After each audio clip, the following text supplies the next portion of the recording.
नमस्कार साथियों। आज गुरु कृपा से, भगवत कृपा से क्षमा के बारे में कुछ कहने की स्फुरना हुई है, प्रेरणा मिली है। आप सब भी अपना आशीष दें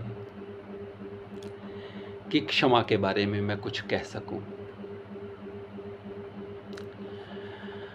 प्रिय बंधुओं, क्षमा शब्द हमने सबने सुना है, पढ़ा है, हमने क्षमा किया भी होगा, क्षमा मांगी भी होगी। उसी शब्द के बारे में थोड़ा और गहरे से समझने का प्रयत्न करते हैं। मैंने जो समझा गुरु से, गुरुदेव की कृपा से क्षमा के बारे जो मेरी समझ विकसित हुई, वो आप सबके साथ साझी कर रहा हूँ। जिन दिव्य विभूतियों से क्षमा के बारे में मैंने जाना, समझा, पढ़ा, वो सारी बातें आप सबसे साझी करना चाहता हूँ। यदि हमें क्षमा शब्द को परिभाषित करना हो तो शायद ये कहा जा सकता है कि एक साधारण शब्दों में ये कहा जा सकता है कि किसी ने मेरे प्रति कोई अपराध किया, कुछ गलत किया, मुझे कष्ट दिया, अनादर किया। अब मेरे मन में जो उसके प्रति द्वेष का भाव, भेदभाव का भाव और उसके प्रति जो शत्रुता का भाव, क्रोध का भाव जगा है, उसको यदि मैं स्वेच्छा से समाप्त कर देता हूँ, मिटा देता हूँ, छोड़ देता हूँ, लेट गो कर देता हूँ, तो उसे हम क्षमा कहेंगे मोटे तौर पे। अब बहुत सारे लोग छोड़ देते हैं, चलो यार माफ किया, है ना। क्षमा के बारे में बहुत कुछ कहा गया है। क्षमा बड़न को चाहिए, छोटन को उत्पात, क्या रहीम हरि को घट्यो, जो भृगुमारी लात। रहीम जी कहते हैं, एक कथा है एक छोटी सी कि एक बार भृगु ऋषि भगवान विष्णु के पास गए। भगवान विष्णु आनंद मगन है, उनकी तरफ ध्यान नहीं दिया तो उनको क्रोध आ गया। उन्होंने अपनी लात से प्रहार किया भगवान विष्णु की छाती पे। भगवान विष्णु को ध्यान आया, उन्होंने कहा मेरी छाती तो बड़ी कठोर है, हे भृगु ऋषि, आपको चोट तो नहीं लगी। तो उस पे ये दोहा है कि क्षमा बड़न को चाहिए, छोटन को उत्पात। भगवान विष्णु ने बड़े होके भृगु ऋषि के उत्पात को क्षमा कर दिया। क्या रहीम हरि को घट्यो, जो भृगु मारी लात, उनका क्या नुकसान हुआ। क्षमा के सागर है वो तो। मिर्जा गालिब भी एक जगह पे कहते हैं, रोक लो गर गलत चले कोई, बख्श दो गर खता करे कोई। क्षमा ईश्वरीय गुण है। संत कबीर ने तो कहा है, जहाँ दया तहाँ धर्म है, जहाँ लोभ तहाँ पाप, जहाँ क्रोध तहाँ काल है, जहाँ क्षमा तहाँ आप स्वयं ही आ जाओ तो व्यक्ति क्षमा कर सकता है, उसके बिना नहीं। और हमारे शास्त्र में जो धर्म की परिभाषा दी गई है ना, धर्म के 10 लक्षण गिने गए हैं, वो बड़े सुंदर हैं। धर्म का संबंध किसी बाहरी वेशभूषा से बिल्कुल नहीं है, किसी संप्रदाय इत्यादि से नहीं है। वो 10 लक्षणों से है, जो उसे धारण करता है वो धार्मिक है। तो उसके बारे में कहा गया है, धृति, क्षमा, दमो अस्त्यम, शोचम, इंद्रिय निग्रह, धीर विद्या, सत्यम अक्रोधो, दशकम धर्म लक्षणम। गुरुदेव अक्सर इस श्लोक को सुनाया करते और इसके अर्थ बताया करते। कहा करते कि सबसे पहला लक्षण धर्म का धृति है, सहनशीलता। दूसरा क्षमा है। क्षमाशील व्यक्ति ही दमन कर सकता है और वही अस्त्यम की ओर बढ़ता है। अस्त्यम होता है चोरी का भाव न होना, बिल्कुल नहीं। किसी की, दूसरे की जो बात कानाफूसी तक भी न सुनना, क्योंकि दूसरे की बात में इंटरेस्ट लेना वो भी एक चोरी है, अस्त्यम है। धृति, क्षमा, दमो, अस्त्यम, शोचम। फिर उसके उपरांत जो बाहरी भीतरी पवित्रता आती है वो शोचम है। और इंद्रिय निग्रह हो जाता है। हमारी बहिर्मुखी इंद्रियां जो बाहरी विषयों का चिंतन करती है, अपने भीतर रिसर्च करना आरंभ कर देती है। वो इंद्रिय निग्रह है। तब व्यक्ति धीर गंभीर बनता है, बहुत कुछ उसके भीतर उतरता चला जाता है, और तब वो विद्यावान बनता है, अर्थात विवेकी बनता है, नीर क्षीर करने वाला बनता है, गलत और ठीक में चुनाव कर पाता है। और तब उसको परम सत्य का पता लगता है, और वो हमेशा के लिए अक्रोध में प्रवेश कर जाता है। सत्यम अक्रोधो दशकम धर्म लक्षणम। ये 10 लक्षण हैं। इसमें दूसरा ही लक्षण क्षमा को कहा गया है। मतलब क्षमा के बिना और धृति के बिना तो आप आगे बढ़ ही नहीं सकते धार्मिक होने की ओर। लेकिन एक बड़ी विशेष बात ये है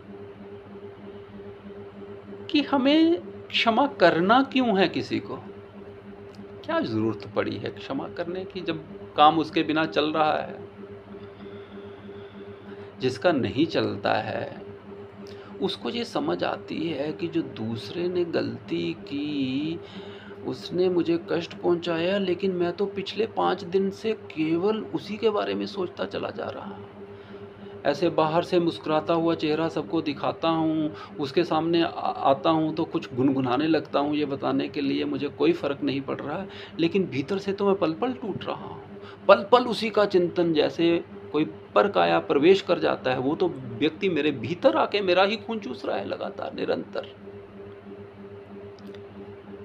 इस दशा से बाहर आने के लिए जब आदमी ये सोचता है, यार बात उसने कही थी, मैंने भी तो ऐसे कहा था, गलती तो, जब वो विश्लेषण करना आरंभ करता है, गलती मेरी भी तो थी, और अपनी उस बात के लिए जब उसके ऊपर कृपा होती है, जब उसके भीतर करुणा जागती है, और वो ये कहता है वहाँ मैंने गलती की है, मैं भी अपराधी हूँ, मैं क्षमा मांगता हूँ। मानसिक रूप से जा सामने जाके क्षमा का भाव आते ही वो व्यक्ति बाहर निकलने लगता है, फोकस हटने लगता है, मैं हल्का होने लगता हूँ, श्वास आने लगते हैं ठीक से, और पूर्ण रूपेण फिर प्राण ऊर्जा मेरे भीतर प्रवेश करने लगती है। वरना पहले तो उस व्यक्ति ने सारे केंद्र ही मेरी ऊर्जा के ब्लॉक कर दिए थे। यही करता है। द्वेष का भाव, क्रोध का भाव, दूसरे के अवगुणों का स्मरण तो मुझे पूरी तरीके से मेरे को बंद कर देता है। ये तो मोटे तौर पे है, लेकिन बारीक रूप में भी जब कोई चिंतन चलता है, जब मैं किसी के प्रति क्रोध द्वेष रखता हूँ, तो मेरे बड़े सारे केंद्र वो ब्लॉक कर देता है। और जैसे ही मेरे भीतर करुणा का संचार होता है, जैसे ही अपनी गलती का एहसास होता है, जैसे ही अपने साथ जो मेरे घट रहा है उसका जिम्मेवार मैं स्वयं को मानता हूँ, तभी ये समझ आता है कि जब मैं ही जिम्मेवार हूँ तो ठीक भी मैं ही करूँगा। तब जब क्षमा आती है, मैं लेट गो करता हूँ, छोड़ता हूँ, उसे माफ़ करता हूँ, तो एकदम बाहर निकल आता हूँ। ये हम सब ने अनुभव किया भी होगा अपने जीवन में। लेकिन कई बार और भी विचित्र बात घटती है। कोई विशेष बात ऐसी नहीं है कि मैंने किसी को क्षमा ना किया हो, लेकिन फिर भी मन उचाट है, जो मेरी लेखनी है वो अवरुद्ध हो गई है, ध्यान लग नहीं रहा है, मैं खोया खोया हूँ, भीतर बहुत उत्पात जैसा मचा हुआ है।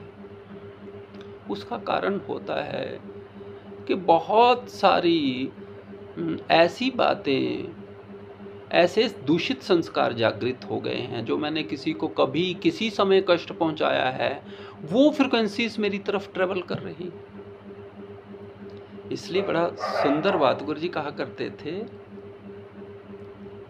अपने ही भीतर बैठे परमेश्वर से ये कहो कि प्रभु जी मोरे अवगुण चित्त न धरो, समदर्शी है नाम तिहारो, चाहे तो पार करो।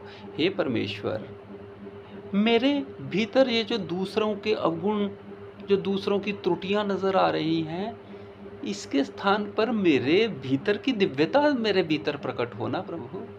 ऐसा कृपा करें हे नाथ। और मैंने किसी का जाने अनजाने कभी गलत किया हो, किसी को कभी कोई कष्ट पहुंचाया हो इस जन्म में, पुराने जन्मों में, उन सब को अपराधों के लिए मुझे क्षमा करें। जब मैं अपने भीतर, गहरे भीतर जाकर उन सारे जाने अनजाने दोषों के लिए, अपराधों के लिए, त्रुटियों के लिए क्षमा मांगता हूँ, तो मैं रिलीज होने लगता हूँ। और उसी समय भीतर से ये समझ में आती है कि जब मैं किसी को क्षमा करता हूँ, मैं तो बड़ा होने लगता हूँ, और बड़ा ताकतवर, बड़ा बलशाली व्यक्ति ही किसी को क्षमा कर सकता है। हमें कहा गया है क्षमा वीरस्य भूषणम, वीरों का भूषण है भाई। रामधारी सिंह दिनकर तो लिखते हैं, क्षमा शोभती उस भुजंग को जिसके पास गरल हो, उसको क्या जो दंतहीन विषहीन विनीत सरल। क्षमा शोभती उस भुजंग को जिसके पास गरल हो, उसको क्या जो दंतहीन विषहीन विनीत सरल। अरे बड़ा ताकतवर व्यक्ति ही किसी को क्षमा कर सकता है। जिस हाथ पैर जिसके कांप रहे हैं, जो खुद में जिससे खड़ा नहीं हुआ जा रहा, वो दूसरों को क्या क्षमा करेगा। तो बलशाली व्यक्ति का, वीर का लक्षण है क्षमा करना। और जैसे ही मैं क्षमा करता हूँ, मुझे अपनी ताकत का एहसास होने लगता है। तब तो एक बात और समझ में आती है, उसके आगे की बात एक समझ में आती है कि मेरे समाज के लोग जितने खुश होंगे ना, जितने समृद्ध होंगे, जितने आनंद में होंगे, मेरा आनंद उतने गुना बढ़ जाएगा। और मेरे समाज के लोग अगर दुविधा में हैं, मेरे समाज के लोग अगर कटे हुए हैं, चिड़चिड़े हैं, द्वेष में हैं, तो कहीं ना कहीं वो तरंगे मुझ तक पहुंचेंगे ही पहुंचेंगे। वो इसीलिए हम में सबसे उच्चतम जो प्रार्थना है ना, वो कही गई है, सर्वे भवन्तु सुखिना सर्वे सन्तु निरामया सर्वे भद्राणि पश्यन्तु माँ कश्चित् दुःख भाग् भवेत्। जब मन में सबके प्रति प्रेम भाव उपजे, सबके लिए प्रार्थना का भाव उपजे, दुश्मन के लिए भी प्रेम भाव उपजे, और जब कहीं कोई ऐसी बात हो जाए, कोई अनादर कर दे, बड़ी जल्दी विश्लेषण करके आदमी बाहर आ जाए, जहाँ वो भीतर जा ही ना सके, तो समझो ईश्वर की बड़ी कृपा हो रही है। और गुरुदेव तो बार बार कहा करते थे, बार बार ये गाया करते थे, सुनाया करते थे कि अपने भीतर के परमेश्वर से निरंतर प्रार्थना करो सुबह शाम, प्रभु जी मोरे अवगुण चित्त न धरो, समदर्शी है नाम तिहारो चाहे तो पार करो। इक लोहा पूजा में राखत इक घर बदिक परो, पारस गुण ओ अवगुण नहीं चितवत कंचन करत खरो। जैसे पारस ये नहीं देखता है ये लोहा कसाई के घर का लोहा है, जब पूजा के घर का लोहा है, जिसे भी छू जाता है उसे स्वर्ण कर देता है, ऐसे ही है प्रभु, आप मेरे हृदय में विराजते हो, मेरे भीतर विराजते हो। मैं किसी के अवगुणों का चिंतन आए ही नहीं, अपने दिव्य गुणों का, अपनी अभयता का, अपने आनंद का, अपने साहस का, अपने वैभव का, अपने प्रेम का स्मरण हो प्रभु, ऐसी कृपा आप करें। ये भाव क्षमा पैदा करता है। क्षमा का भाव ये सब कुछ कर देता है हमारे साथ। तो हम सारे वीर बने, क्षमा करने वाले बने। यही प्रार्थना है। आप सब अपनी प्रतिक्रियाएं दें, आप क्या सोचते हो इस बारे में, और अपना आशीष भी दें कि इस प्रकार की बातचीत को आगे बढ़ाया जा सके। आप सब निरंतर जुड़े हैं, प्रेरणा दे रहे हैं, आप सबका बहुत बहुत आभार। जय सिया राम, जय।